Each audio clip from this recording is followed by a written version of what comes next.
मध्य प्रदेश में पहले से ही जूझ रहे सरकारी स्कूलों की दशा अब और बिगड़ सकती है। ऐसा इसलिए क्योंकि एमपी के 70% सरकारी शिक्षक बीएलओ यानी बूथ लेवल ऑफिसर की ट्रेनिंग लेने वाले हैं।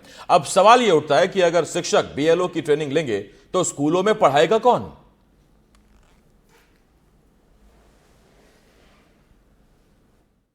इस समय ग्वालियर के लेदर फैक्ट्री स्थित इस शासकीय प्राथमिक विद्यालय लेदर फैक्ट्री मुरार में हैं और ये स्कूल में अभी लगभग 27 बच्चे पढ़ते हैं, 19 बच्चे हैं अभी। और यहाँ भी देख सकते हैं आप, पढ़ाई चल रही है और जो एक प्राथमिक क्लास है इसका। और यहाँ इस इलाके का एक अकेला सरकारी विद्यालय है, लेकिन ये स्कूल अभी कुछ दिनों बाद इसमें ताला डल जाएगा। ताला इसलिए डल जाएगा कि कोई बच्चे हड़ताल पर नहीं जा रहे हैं, ना टीचर हड़ताल पर जा रहे हैं, बल्कि इसलिए डल जाएगा कि यहाँ कोई टीचर बचेगा नहीं। यहाँ जो बच्चे पढ़ रहे हैं इनको पढ़ाने के लिए कोई टीचर इसलिए नहीं बचेगा कि सारे टीचरों को, जहाँ 2 टीचर हैं और दोनों को बीएलओ बना दिया गया है।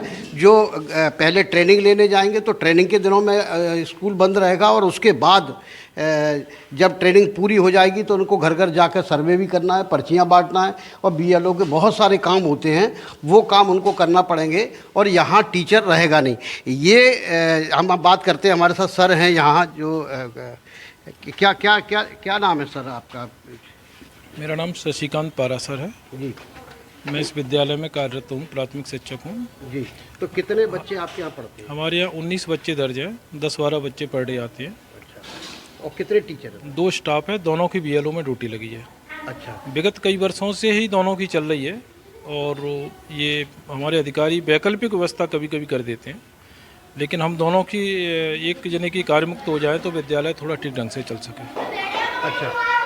तो उसके बाद ये स्कूल का क्या व्यवस्था रहेगी कि खुलेगा कि बंद होगा, क्या रहेगा? स्कूल की व्यवस्था में संकुल प्राचार्य जो है कि अतिरिक्त टीचर की व्यवस्था करेंगे या वरिष्ठ अधिकारी जो भी करें। बिल्कुल। तो देखिए, ये अकेला स्कूल नहीं है, बल्कि ऐसे 10 स्कूल ग्वालियर ज़िले में ही हैं, ग्वालियर शहर में के आसपास हैं, जिनमें जितने भी टीचर हैं उन सब की ड्यूटी बीएलओ बनाकर लगा दी गई है, उनको ट्रेनिंग लेना है। अब चूँकि इस बार नियम बदला गया है कि बीएलओ उसी को बनाया जाएगा जो या तो उसी क्षेत्र का रहने वाला हो या उसका स्कूल जो है उसी क्षेत्र में हो। तो इस तरह का एक परिवर्तन किया गया है। लेकिन सवाल इस बात का है कि ग्वालियर में लगातार जो सरकारी स्कूल हैं उसमें विद्यार्थियों की संख्या घट रही है, रिजल्ट का स्तर बिगड़ रहा है। हमने कुछ दिनों पहले एनडीटीवी पर एक खबर दिखाई थी कि एक स्कूल लखनपुर था, वहाँ लखनपुर में हाई स्कूल था, वहाँ एक ही बच्ची बैठी थी और वो बच्ची भी पास नहीं हो पाई थी।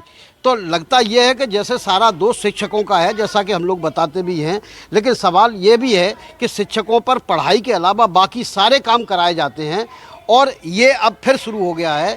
अभी से लेकर के बीएलओ होंगे, उसके बीएलओ के बाद पर्चियों का काम होगा, फिर सर्वे का होगा, हो सकता है जनगणना शुरू हो जाए तो फिर वही बीएलओ का काम होगा और उसके बाद इन बच्चों का भविष्य का क्या होगा इसकी चिंता किसी को नहीं है।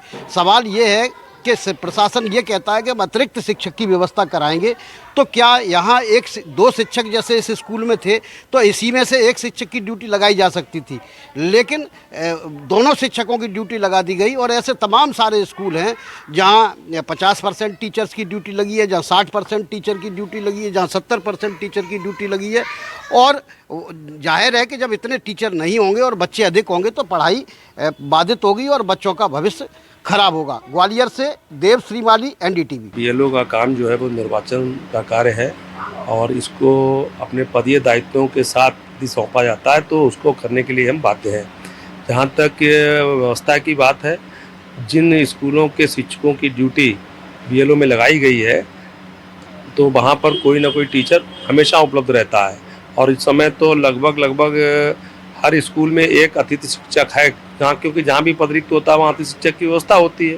तो निश्चित रूप से अगर कहीं ऐसी स्थिति बनेगी तो हम अतिथि शिक्षक से काम लेंगे और कुछ विद्यालय ऐसे भी हैं जहाँ पर्याप्त संख्या में है, तो हम जिस दिन ये लोग बीएलओ का काम करेंगे या जिस अवधि में काम करेंगे वहाँ हम वैकल्पिक व्यवस्था के रूप में शिक्षकों की व्यवस्था करेंगे ताकि बच्चों का शिक्षण कार्य प्रभावित ना हो।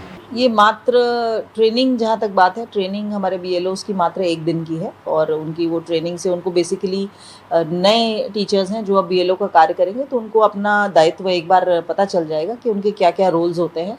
और इलेक्शन चूँकि अभी हमारे जो लोकसभा और विधानसभा है वो दोनों काफ़ी दूर हैं, तो बहुत एक्सटेंसिव कोई काम अभी वो वोटर लिस्ट को लेकर के या ऐसा कोई बहुत इंटेंसिवली पूरी तरह से इलेक्शन में लग जाएंगे, ऐसे वर्क्स नहीं हैं। लेकिन फिर भी यदि किसी स्कूल्स में मैक्सिमम टीचर्स की ड्यूटी लग गई है तो उसमें SDMs को बताया जाएगा कि वो उसको रिविजिट करें अपने ऑर्डर को।